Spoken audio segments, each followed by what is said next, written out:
किसी भी समुदाय की पहचान उसके इतिहास से बनती है। पर क्या हो अगर वो इतिहास ही एक पहेली बन जाए?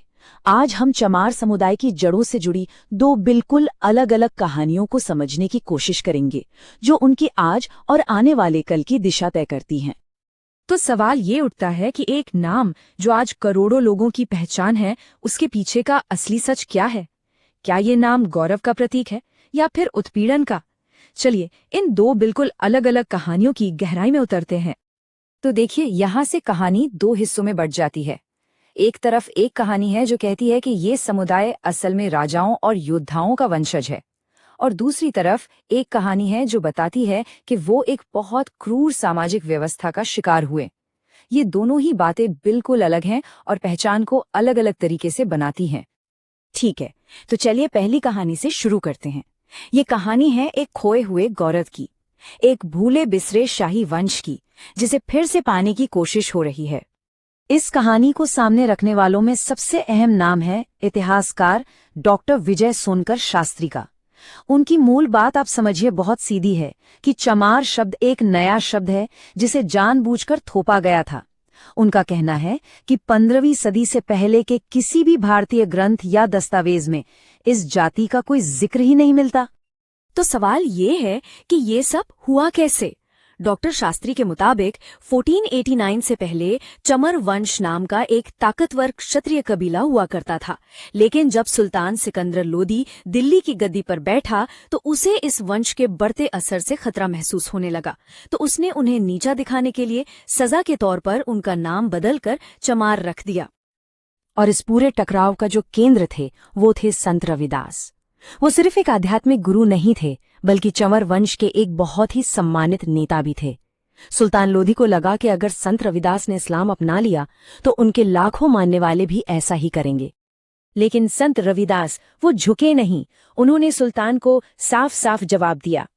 उनके ये शब्द उनकी हिम्मत और अपनी आस्था में उनकी दृढ़ता को दिखाते हैं।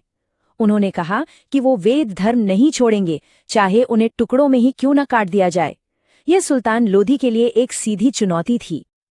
और इस विद्रोह का नतीजा बहुत भयानक हुआ। गुस्से में आकर लोधी ने संत रविदास को जेल में डाल दिया, और सजा सिर्फ उन्हें नहीं बल्कि उनके पूरे समुदाय को दी। उसने चमर वंश के लोगों को जबरदस्ती चमड़े के काम में धकेल दिया, एक ऐसा काम जिसे उस समय नीचा माना जाता था, और उन्हें अछूत घोषित कर दिया। इस कहानी के हिसाब से यहीं से चमार पहचान की शुरुआत हुई, एक सजा के तौर पर। अच्छा, तो ये तो हुई एक कहानी। अब चलते हैं एक बिल्कुल अलग नजरिए की तरफ। ये कहानी क्षत्रिय होने का दावा नहीं करती, बल्कि ये तो पूरी जाति व्यवस्था पर ही एक बहुत बड़ा सवाल खड़ा करती है। इस नजरिए को रखने वाले एक बड़े विचारक थे चंद्रिका प्रसाद जिज्ञासु, और उनका मकसद, जैसा कि उनके इन शब्दों से साफ है, पौराणिक कहानियों के जाल को तोड़ना था। वो एक तर्क पर आधारित इतिहास सामने रखना चाहते थे ताकि लोग अपनी मुक्ति का रास्ता खुद खोज सकें। तो जिज्ञासु की दलील क्या थी? देखिए, वो कहते हैं कि चमड़े का काम तो इंसान की जरूरत था। शुरू में इंसानों ने जानवरों की खालों का इस्तेमाल खुद को सर्दी गर्मी से बचाने के लिए किया।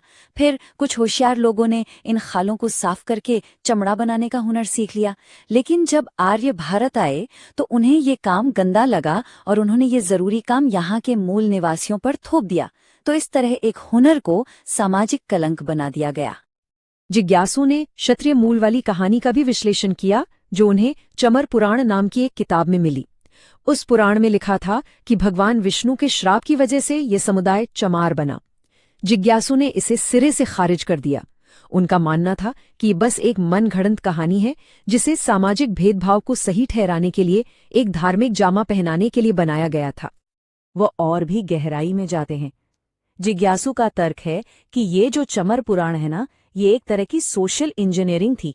इसका मकसद था एक नकली क्षत्रिय वंश गढ़ना, फिर समुदाय को उससे जोड़ना और पुराने शब्दों को तोड़ मरोड़ कर इस कहानी को सच्चा साबित करना। और इसका आखिरी लक्ष्य था इस समुदाय को हिंदू धर्म के दायरे में लाना। तो अब सवाल ये है कि इन दो बिल्कुल अलग अलग इतिहासों का असल दुनिया में क्या असर हुआ? इसने समुदाय को अपनी पहचान और अपना सम्मान वापस पाने के लिए किन रास्तों पर आगे बढ़ाया? क्षत्रिय विरासत वाली कहानी से प्रेरणा लेकर 20वीं सदी में कई समूहों ने हिंदू जाति व्यवस्था के अंदर ही अपनी स्थिति को बेहतर बनाने की कोशिश की। उन्होंने खुद को यादव क्षत्रिय, गहलोत और सूर्यवंशी क्षत्रिय जैसी पहचानों से जोड़ना शुरू कर दिया। ये सामाजिक सम्मान पाने का एक तरीका था।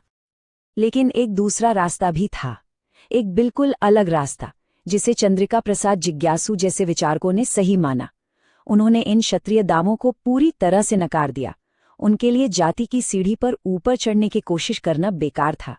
उन्होंने डॉक्टर B.R. अम्बेडकर के उस क्रांतिकारी विचार का साथ दिया जो कहता था कि इस पूरी व्यवस्था से ही बाहर निकल जाना एकमात्र समाधान है। और ये सिर्फ कोई किताबी बात नहीं थी, इसका असर जमीन पर दिखा। सोचिए, डॉक्टर अम्बेडकर के नेतृत्व में हुए उन सामूहिक धर्म परिवर्तनों के बाद 1961 की जनगणना में भारत की बौद्ध आबादी में 8% की बढ़ोतरी दर्ज की गई। ये दिखाता है कि व्यवस्था को नकारने का विचार कितना ताकतवर था। तो इन सब बातों के बाद आज हम कहाँ खड़े हैं? देखिए, इतिहास की ये बहस सिर्फ पुरानी बातों के बारे में नहीं है, ये आज की पहचान और किसी भी समुदाय के भविष्य की दिशा तय करने के बारे में भी है। ये जो टेबल है, ये दोनों नजरियों का सार एकदम साफ साफ हमारे सामने रख देती है।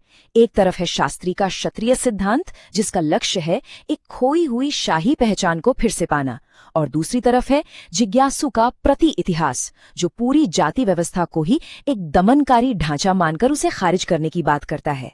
दोनों के लक्ष्य बिल्कुल अलग हैं। लेकिन सबसे दिलचस्प बात क्या है जानते हैं? इतने गहरे मतभेदों के बावजूद दोनों विद्वान एक बात पर सहमत हैं। दोनों ही ये मानते हैं कि इस समुदाय का नाम एक पेशे से जुड़ने से पहले वे एक बड़ा और शक्तिशाली समूह थे। मतलब बहस इस पर नहीं है कि उनका पतन हुआ, बल्कि इस पर है कि ये पतन क्यों और कैसे हुआ।